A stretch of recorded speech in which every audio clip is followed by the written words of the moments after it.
Alright, chat. Just a little late recap or whatever because I didn't want to record it yesterday. But yeah, it's over Friday's price action and whatnot. Let's get into it. Alright, so coming to the day, this is literally I actually took the same trades as PB Blake, which is pretty crazy. Um, they weren't the best, just as he said as well. But we literally took the same shit. The bias really wasn't that bad. I mean, if you look at it right, it literally did shit the bed. Later on is just I guess the entry area and whatnot. Definitely could have waited till here, and whatnot, but that would have been around like 12 p.m. Looks like here, but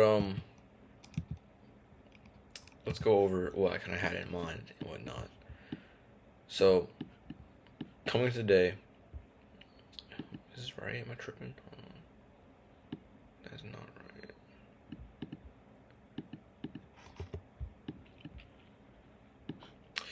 Yeah, so coming to the day, I was looking at the higher time frames and and everything.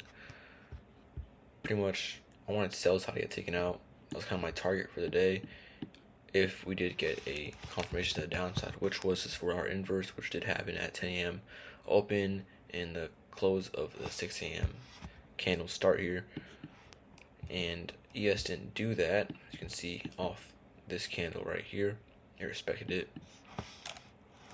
I was like, okay, if this gets inverse, I'll wait till 10 a.m. If this gets inverse, then I'll actually take shorts only if that happens. And it happened. Let's go on the hourly real quick. So my main target was literally just this daily low down here with this pretty sure it's a fucking daily unmitigated gap at the time too. There was exactly, yep. I was like, this looks like a great target. I'll take. I usually don't take shorts at all time highs, but if the 4-hour gets inversed, then I will. And that happened. So of course I did. I took 2 trades and they both lost. And yeah, so the time I took the shorts, this area actually got swept right here. In this OT area that it could just went higher, which it did go higher. Oh well. Let's see, am I tripping? Am I tripping balls? I think I am. But yeah, so we're pretty down. I was like, okay, we might have to get shorts. Oh my gosh, laggy ball sack. And there's actually a data long setup, which I kind of went against and whatnot. So I guess that was low-key a bad sign there, but this actually played out pretty well. But even if I did take this long, I would have got to break even either way. Still, it did play out pretty well, pretty decent or whatever. I guess you aim for like area up here or something. I don't know. This unmitigated gap. I think there's, is it first unmitigated, right? Let's see. Let's see if there was. There was one right here. But yeah, I didn't take the long though. I actually took the shorts that were presented, and the first short I took was, this is right, pretty sure. I think this is the first short I took. Yeah, it was the first short I took. Let me delete some of this shit.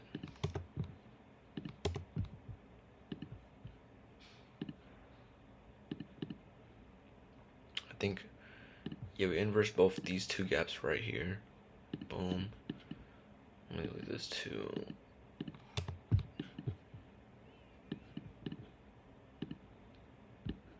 Brutal. Fucking brutal. I ain't too mad at myself or whatever. I was mad in the moment. I was like, why the fuck? You know, we're all-time highs. I was trying to look at for like the things that were bad inside of it. And I was like, I could have done this better, that better, and whatnot. But honestly, it was not the best, not the worst. In my opinion, and I kind of learned from it with PB Blake, what he said in his videos and stuff. And the biggest thing I could have done was literally go break even here. Once it got taken out, but I didn't go break even because I had conviction that it would at least go down to here. And if this got taken out, then I was like, okay, I'm gonna go break even here. But then again, it's also literally terrible because with IVGs, when I be watching dodging and everything, if the break-even point is too far off, it's terrible. You don't have a break-even point kind of before, a target, which is, this was kind of like a target because if this would have got hit, I mean, look at that, right? Let's see. It's like over a 101 already. So I mean, yeah. But I had pretty decent conviction, and it didn't work out, which is fine or whatever, I guess. And we got a 5 minute fair like at Phil and went down lower. I was like, okay, it's not bad at all. I'm gonna take this pretty decent break even point. Got fucking molested here, and I was like, hey, that kind of sucked. What else can I take here? Like I thought I was gonna be done. So one trade, I'm like, all right, oh well. Where's a big amount? This is not. Oh yeah, by the way, this is only eval trades this day, and I would not take lives on this day. But yeah, and then second trade I took was it this one? I don't remember exactly. I think it was this one. I think yeah, the second one was off this one right here, where I think a 15 minutes. I think a 15-minute got tapped into. I was like, okay, this is literally another area of shorts that could be taken, and I took it, and I got straight up molested again. So that sucked, but it is what it is. And that actually ended up blowing my account. Well, actually, no, it didn't. I had like a couple more dollars left in the account, like $10, bro, on the eval. And I was like, oh, fuck it. I'm not gonna just lose here, so I might as well just blow it. And then that happened. I ain't tripping too much. And then for if anyone's watching or whatever, it's like, why the fuck you wanna blow an account? Why you over risking on an eval? The thing with eval in the first place, in my opinion, is I don't think you should be taking so fucking long on an eval. I don't care. I blow an account. It's an extra $50 or whatever. I ain't tripping too much about it. I feel like buns a little bit for like 5 seconds, but I was like, oh, it's a fucking eval. I ain't tripping. So already took in consideration that I would be blowing some evals when I try to max allocate faster and whatnot. So that was that. But yeah, something I could have done better, honestly, was just one. I guess not trade this, because even in PB Blake's video, he's talking about how ES was literally at all-time highs. Like, was literally dang near hitting all-time highs.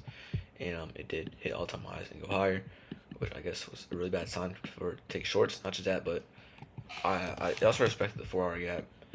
Not just that, but if you want to follow the 10 a.m. open high, low, close shit, whatever the fuck kind of thing going on, then you would not have traded this, because where's 10 a.m. open? 10 a.m. Wait, no, actually, let me see. 10 a.m. open right here. Went down first. And if it goes down first, then you usually would not want to take some fucking shorts. It's literally going against the 10 a.m. candle thing, where, ideally 10 a.m. candle is something like this. Like, and go down or whatever, right? So that's for like longs, but I was looking for shorts, so I should have wanted price to go up higher first, and at least mitigate into well, actually, kind of, I don't know. You could look, argue that I did, but I don't know.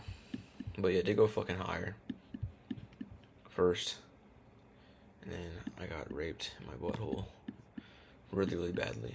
So yeah. What else?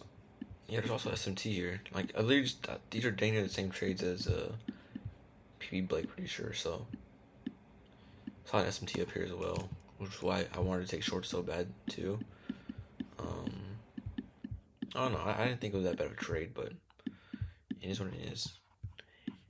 I guess I should not take shorts at all during all-time highs. I usually don't do that, but when I was watching Dodge and stuff, they be talking about how like IFG traders, they usually, if they do take shorts at all-time highs, and they want an inverse or like some type of PD array, higher time frame, whatever the fuck, to get inverse or some shit,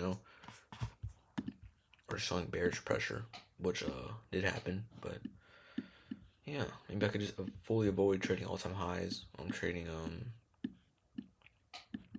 shorts at all-time highs. I could just avoid that completely as a whole. But yeah, that's pretty much kind of it. Targets did get hit later on, but yeah. Another thing too was I could have probably not taken any trades today at all, but I kind of did because I was low key distracted and I wasn't fully 100% focused, which could be another thing too, which made me take these not so best trades. Um, and I de-risked on them too, so it's kind of a sign, I guess, because I shouldn't be just de-risking on any trades because like I opened it up to the point where I had two I guess bullets to trade today, and I look he was supposed to just wait for um a standard model 1.5s risking like 2% or whatever. But yeah, um, what else? What else? I pretty much kind of it. Yeah, that's pretty much it. Too bad. You know what I'm saying? Learn from the mistakes. Already journaled everything, so yeah. See how next week goes. Sign on.